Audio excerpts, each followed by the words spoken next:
Selamat pagi pemirsa, memperbaiki komunikasi ke rakyat menjadi tugas terbaru yang harus diberikan oleh Presiden Prabowo Subianto kepada para pembantunya di Kabinet Merah Putih. Nah, kita tentu mengapresiasi niat baik tersebut dan Presiden Prabowo juga memakai kerangka berpikir yang benar, yakni tidak boleh rakyat disakiti oleh pemerintah, baik itu lewat kebijakan, perbuatan maupun juga kata-kata. Inilah editorial Media Indonesia edisi Rabu 26 Maret 2025 dengan tema komunikasi minim empati. Bersama saya Yohana Margareta, Anda juga bisa bergabung dan berpartisipasi melalui telepon bersama kami.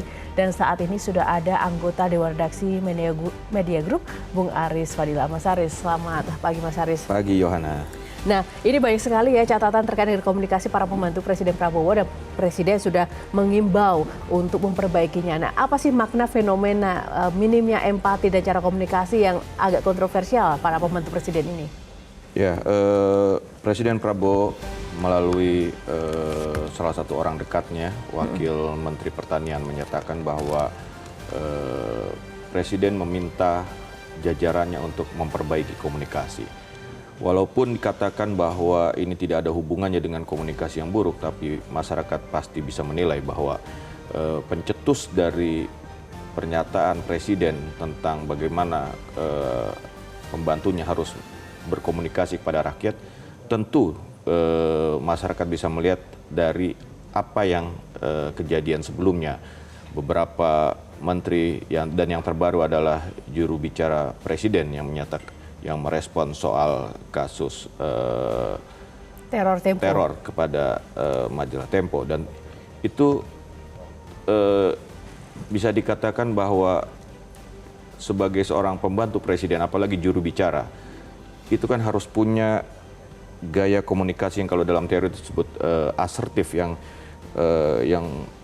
mengedepankan kejujuran, empati, dan keterbukaan. Dan itu yang pesan yang diharapkan oleh Prabowo dengan pernyataannya kemarin itu. Oke, baik. Sebelum kita ulas lebih lanjut lagi, kita akan langsung saja Mas Haris dan juga pemirsa menyaksikan informasi tayangan yang satu ini.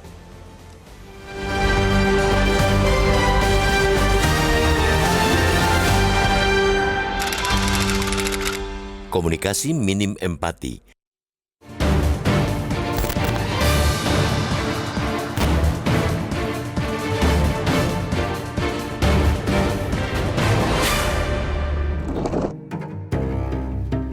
Memperbaiki komunikasi ke rakyat menjadi tugas terbaru yang diberikan Presiden Prabowo Subianto kepada para pembantunya di Kabinet Merah Putih.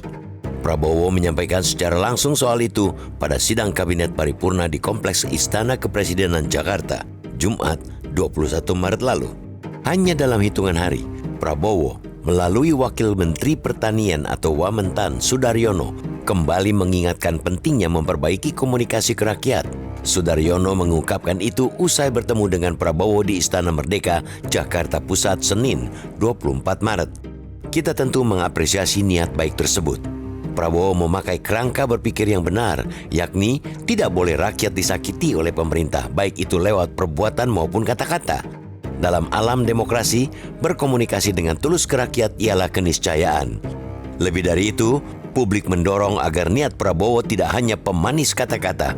Janganlah hal itu menjadi gincu belaka di tengah sejumlah pernyataan kontroversial dari beberapa pembantunya yang datang bertubi-tubi. Yang terakhir, blunder muncul dari ucapan Kepala Kantor Komunikasi Kepresidenan atau PCO Hasan Nasbi dalam merespons teror kepala babi yang dikirimkan ke redaksi Tempo. Hasan menyarankan agar bangkai kepala babi itu dimasak saja. Ada juga pernyataan Kepala Staf TNI Angkatan Darat Jenderal Maruli Simanjuntak yang menyebut para pengkritik penaikan pangkat Sekretaris Kabinet Teddy Indra Wijaya dari Mayor ke Letkol sebagai orang-orang berotak kampungan. Pernyataan Menteri Dalam Negeri Tito Karnavian yang menyebut perekonomian kita lebih hebat daripada Timor Leste juga dianggap nyinyir berbagai kalangan, atau pernyataan Kepala Badan Gizi Nasional yang menyebut sepak bola kita tidak maju karena pemainnya kurang asupan makanan bergizi. Ada juga pernyataan Menteri Perencanaan Pembangunan Nasional, Kepala Badan Perencanaan Pembangunan Nasional PPN atau Bappenas, Rahmat Pambudi, yang menyebut bahwa program makan bergizi gratis atau MBG lebih penting dan mendesak ketimbang pemerintah memberikan lapangan pekerjaan kepada masyarakat. Sebelumnya, juru bicara Kantor Komunikasi Kepresidenan Adhita Irawati sempat membuat heboh pada Desember lalu. Ia mengedepankan diksi rakyat jelata terkait dengan polemik pedagang ST yang diolok-olok oleh utusan khusus Presiden Miftah Maulana. Berbagai pernyataan yang keluar pagar itu menandakan buruknya orkestrasi komunikasi yang dilakukan pemerintah kepada publik. Kantor Komunikasi Kepresidenan yang seharusnya menjadi jembatan komunikasi yang mempererat hubungan antara pemerintah dan rakyat, juga para pembantu presiden, malah berubah menjadi faktor perusak yang memperburuk situasi dengan pernyataan-pernyataan yang tidak sensitif. Namun, sejauh ini belum ada tanda-tanda bagaimana segera memperbaiki model komunikasi yang mulai dirasakan nirempati, bahkan sebagian dinilai menyakiti. Kita mengingatkan akan tanggung jawab moral yang besar di pundak para pejabat dengan tantangan yang juga kian membesar ini. Kalau memang serius ingin memperbaiki komunikasi dengan rakyat, manfaatkan momentum yang ada di depan mata. Orang nomor satu di Republik ini harus cepat bertindak dan jangan biarkan momentum penting terlewat begitu saja. Para menteri yang masih buruk dalam berkomunikasi dengan rakyat akan berpikir ribuan kali untuk melakukan hal serupa bila perbaikan dan evaluasi dilakukan segera. Pesan yang hendak disampaikan Prabowo kepada para pejabat negara kemudian menjadi lebih bermakna. Ucapan berbau kontroversi pada akhirnya bisa disapu bersih. Dengan menunjukkan bahwa kesalahan berkomunikasi dengan rakyat tidak akan berlalu begitu saja, Prabowo menciptakan efek jera bagi para menteri dan pejabat lainnya. Ini lebih berharga dari sekadar kata-kata, karena aksi nyata lebih kuat daripada imbauan belaka.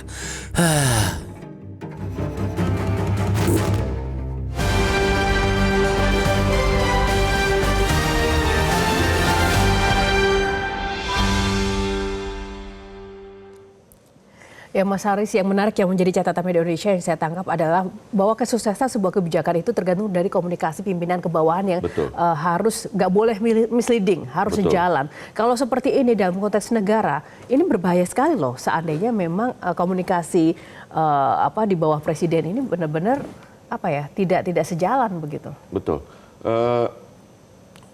Dalam komunikasi pemerintah kepada rakyatnya, setidaknya kan ada dua ya. Bagaimana menceritakan atau mengkomunikasikan hasil kerja, progres kerja, dan yang kedua adalah bagaimana mengkomunikasikan, menangkap apa yang terjadi di masyarakat, persoalan kritis gitu. Itu dua, ya kan.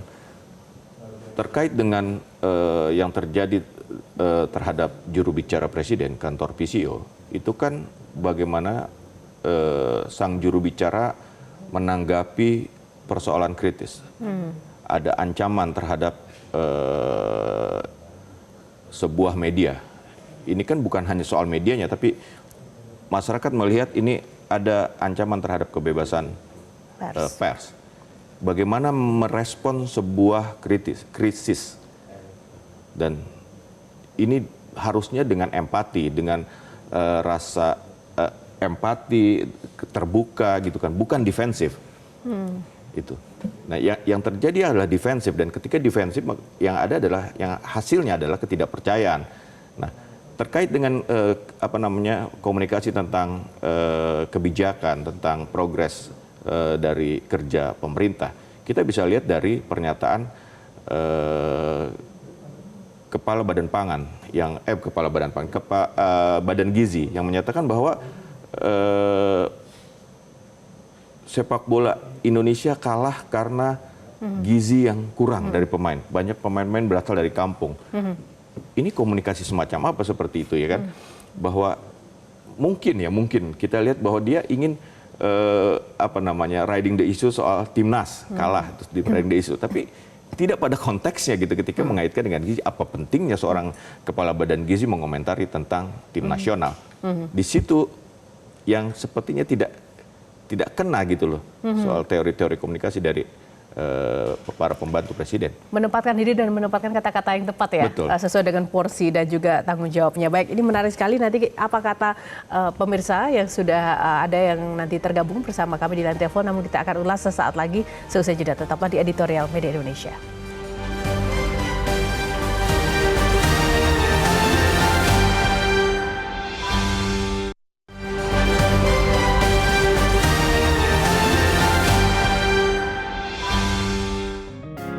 Media Indonesia mengajak Anda untuk mengakses fitur premium e-paper. Dengan sajian konten berbasis intelektual dan meneguhkan kebangsaan, Media Indonesia tampil dengan lebih dinamis melalui e-paper Media Indonesia yang dapat Anda akses kapan saja, di mana saja. Caranya mudah, download aplikasi Media Indonesia di Android atau ketik link e-paper.mediaindonesia.com atau bisa scan QR Code pada layar kaca Anda. Klik tab e-paper di bagian samping layar tablet Anda, daftarkan data diri, serta pilih paket berlangganan e-paper Media Indonesia sesuai dengan kebutuhan Anda. Nikmati juga bonus spesial tambahan 4 halaman rubrik fokus setiap hari. Semua bisa Anda dapatkan hanya di e-paper Media Indonesia. Untuk informasi lebih lanjut, hubungi customer service di nomor 0811 1201 2018 atau kunjungi media sosial @Media Indonesia. Media Indonesia, referensi bangsa. Ya, kembali di Editorial Media Indonesia, sudah ada penelpon yang bergabung bersama kami. Ada Pak Izar dari Cilegon, kita sapa dulu. Pemirsa, Pak Izar, selamat pagi Pak Izar. Selamat pagi, Metro TV. Ya, Pak Izar, singkat saja, apa nih harapan Anda dan juga tanggapan Anda terkait komunikasi minim empati, tema editorial kali ini? Oke, begini, ada dua hal. Yang pertama, itu kan yang jadi juru bicara atau yang sudah menjadi pembantu presiden itu kemungkinan besar adalah orang-orang yang sudah dekat dengan presiden sebelumnya. Jadi mereka-mereka itu harus bisa membedakan mereka berkomunikasi pada saat mereka kampanye dulu dengan yang sekarang. Kalau sekarang apapun isunya adalah semua itu adalah anak bangsa. Jadi dia harus meresponnya secara positif gitu. Jadi yang responsifnya itu harus betul-betul membangun sifatnya. Yang kedua, manajemen interaksi itu ada ilmunya, ya ada referensinya. Saya nggak tahu kemarin di Magelang itu termasuk itu ada nggak bagian dari manajemen komunikasi. Jadi yang di Metro TV pasti tahu lah orang-orang Metro TV itu manajemen komunikasi itu ada ilmunya, ada referensinya. Makanya orang-orang yang dekat dengan presiden itu sebaiknya belajar, baca lagi lah buku-bukunya itu mengenai manajemen komunikasi termasuk berinteraksi dengan para wartawan. Saya kira demikian. Terima kasih. Baik. Terima kasih Pak Izar. Silakan langsung saja menanggapi Mas Haris. Ya, menarik tadi yang disampaikan Pak Izar bahwa ketika sudah memenangkan pemilu, ini kan orang-orang dekat. Betul sekali. Orang-orang dekat dan harus membedakan ketika dia berkomunikasi saat kampanye dengan ketika sudah menjabat, sudah memegang kekuasaan, ya kan? Ketika kampanye dia berusaha menggrab gitu ya, menggrab pemilih. Tapi ketika sudah menjabat, dia harus ingat bahwa ada berapa persen masyarakat yang tidak memilih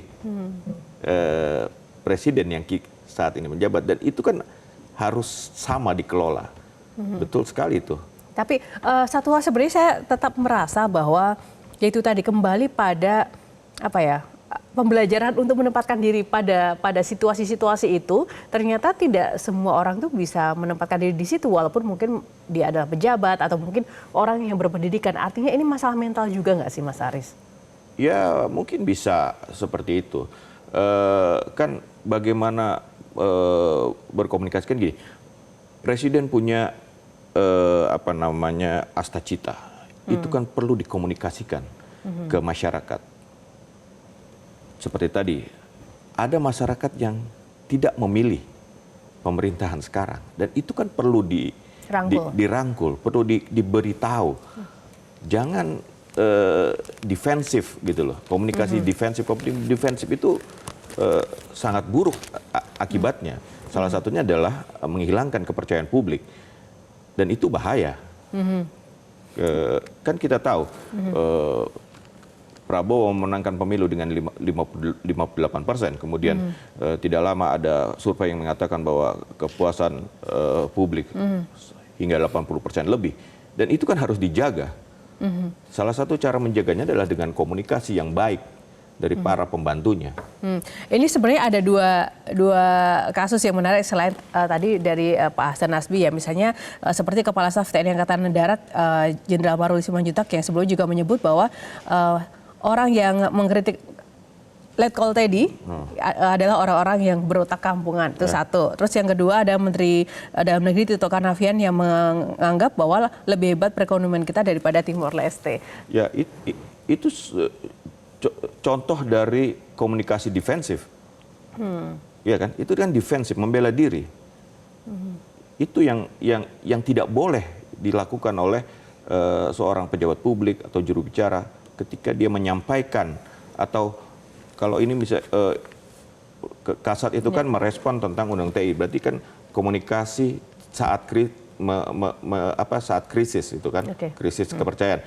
Begitu juga Menteri Dalam Negeri, dia menjawab krisis atau keraguan masyarakat tentang situasi ekonomi, membandingkannya dengan Timor Leste. Itu defensif namanya. Dan jadi bumerang tersendiri ya, karena akhirnya yang muncul membandingkan adalah dengan Timor Leste. Ketidakpercayaan publik, distrust, dan itu sangat berbahaya bagi pemerintah. Nah, lalu sebenarnya secara spesifik apa sih sebenarnya yang harus dilakukan, walaupun tadi Presiden sudah menyampaikan harus diperbaiki, tapi diperbaiki seperti apa kita akan ulas seusai jeda. Tetap bersama kami.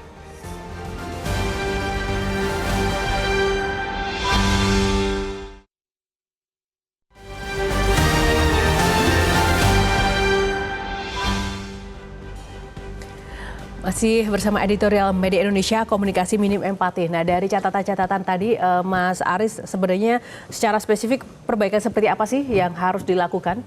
Ya, intinya Presiden sudah menyadari bahwa ada yang kurang pas dari gaya komunikasi jajarannya, pembantunya maupun juru bicaranya. Tinggalkan rakyat ingin melihat bahwa itu bukan sekedar lip service, harus ada tindakan nyata. Seperti apa? Kita tunggu seperti apa. Nah, terkait dengan kantor komunikasi Presiden, ini kan lembaga yang baru ada di masa pemerintahan Prabowo.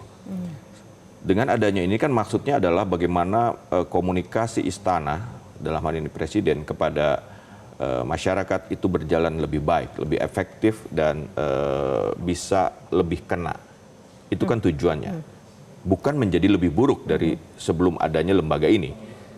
Nah, menurut saya bahwa PCO itu akan harusnya bisa mengorkestrasi narasi dari pemerintahan kepada rakyatnya. Seperti apa narasinya? Ya tentu yang tadi, tidak defensif. Dia harus mampu mengkomunikasikan hasil kerja, progres kerja, seperti apa, yang benar-benar bisa dipahami oleh masyarakat. Dan satu lagi, ketika ada krisis apapun gitu ya, krisis soal ekonomi, soal kebijakan, itu bisa direspon dengan rasa empati, rasa tanpa meremehkan dan penuh keterbukaan dan kejujuran. Ya, Mas Aris, semoga ini menjadi catatan besar dan tidak terulang lagi, karena di situasi-situasi sulit seperti ini masyarakat butuh ditenangkan, masyarakat butuh kepercayaan lebih lagi dari para aparat dan juga pejabat. Ya, terima kasih Mas Aris untuk ulasannya pagi ini. Nah, pemirsa, berbagai pernyataan yang keluar pagar itu menandakan memang buruknya orkestrasi komunikasi yang dilakukan oleh pemerintah. Semoga dengan hal ini semuanya bisa diperbaiki dan juga masyarakat bisa lebih lagi memiliki kepercayaan terhadap jajaran pemerintahan Kabinet Merah Putih. Dan sekian dulu editorial Media Indonesia untuk hari ini. Saya Yohana Margarita undur diri. Terima kasih atas kebersamaan Anda. Selamat pagi, sampai jumpa lagi.